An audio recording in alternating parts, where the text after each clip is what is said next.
बोलिए विष्णु भगवान की जय।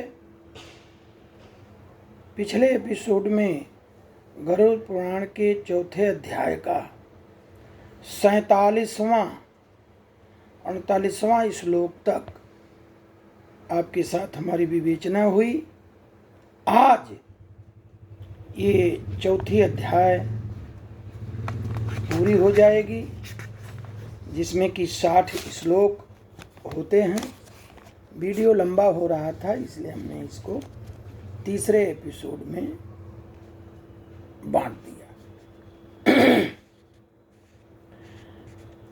देखिए, इसमें कहा गया कि अध्यात्म विद्या दातारम नैव मन्यन्ति ये गुरम तथा पुराण वक्तारम ते वै नरकगामिनः मित्रदोह कराये च प्रीतिच्छेद कराश्च ये आशा छेद करा ये च ते वै नरकगामिनः। जो अध्यात्म विद्या प्रदान करने वाले गुरु को नहीं मानते हैं, ये जो हमारे संत महात्मा शंकराचार्य, ये लोग जो अपने जीवन को न्यौछावर करके अपनी बातों को कहते हैं, वेदोक्त बातें कहते हैं, उनको नहीं मानते। पुराण वक्ता को नहीं मानते, जो पुराणों के बारे में बताते हैं, वे भी नरकगामी हैं, नरक में जाते हैं। मित्र द्रोह करा ये च, जो व्यक्ति अपने मित्र से द्रोह करते हैं, जो व्यक्तियों की आपसी प्रीति का भेदन करते हैं, दो को लड़ा देते हैं, दो को आपस में सताते हैं, वह भी जो है नरक में जाते हैं।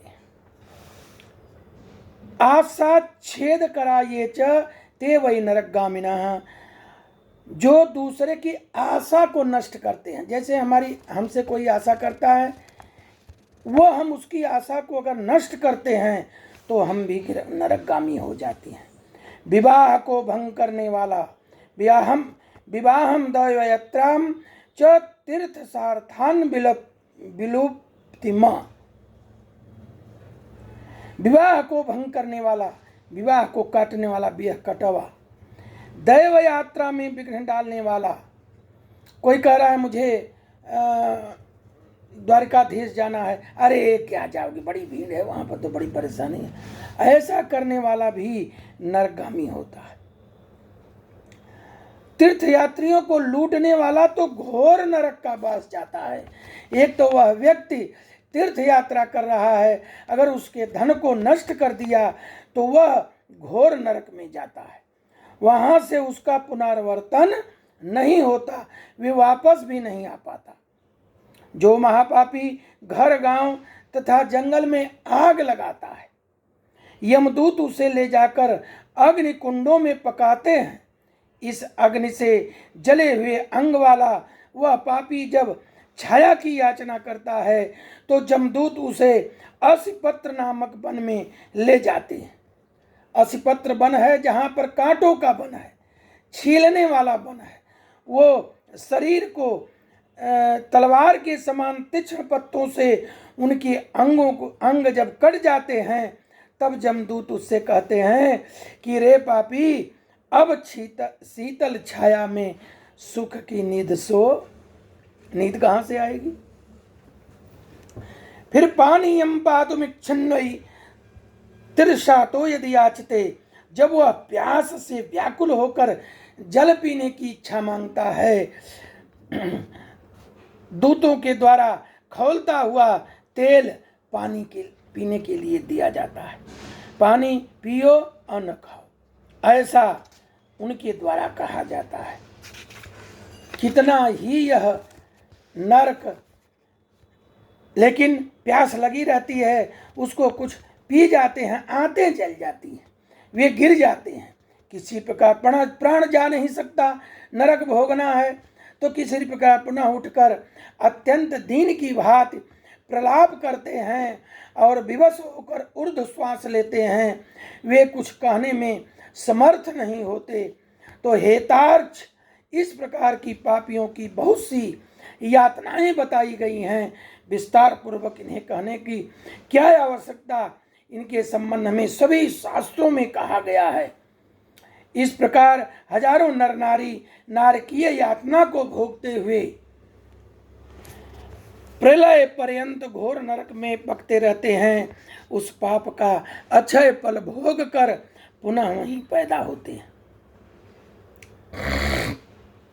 यम की आज्ञा से पृथ्वी पर आकर अस्थावर और अस्थावर आदि योनियों को प्राप्त करते हैं। वृक्ष, गुल्म, लता, बल्ली, गिरी, तृण आदि के अस्थावर योनियां कही गई हैं। ये अत्यंत मोह से आवृत हैं। कीट, पशु, पक्षी, जलचर, देव इन योनियों को मिलाकर 84 लाख योनियां कही गई हैं। इन सभी योनियों में एता सर्वा परिभ्रम्य ततो यान्ति मनुष्यताम मानुषे अपि स्वपाकेषु जायन्ते नरकागता तत्रापि पाप चिन्हस्ति भवन्ति बहुदुःखिता गलत कुष्ठास्य जन्मान्धा महारोग समाकुला भवन्तेवं नरा नार्यः पाप चिन्होपलक्षिता। इन सभी जोनियों में घूमते हुए मनुष्य जोन को प्राप्त करते हैं और मनुष्य जोन में भी नरक से आए हुए व्यक्ति चांडाल के घर जन्म लेते हैं। उसमें कुष्ठ आदि के पाप चिन्हों से वह दुखी रहते हैं। किसी को गलित कुष्ठ होता है, कोई जन्म से अंधे होते हैं, कोई महारोग से व्यथित होते हैं। इस प्रकार पुरुष और स्त्री के पाप के चिन्ह दिखाई पड़ते हैं। इस प्रकार गरुड़ पुराण के अंतर्गत शारद्वार में नरक प्रतिभा चिन्ह निरूपण नामक चौथा अध्याय आज पूरा हुआ। कल से फिर 5वें अध्याय का प्रथम एपिसोड चालू होगा। बोलिए विष्णु भगवान की जय।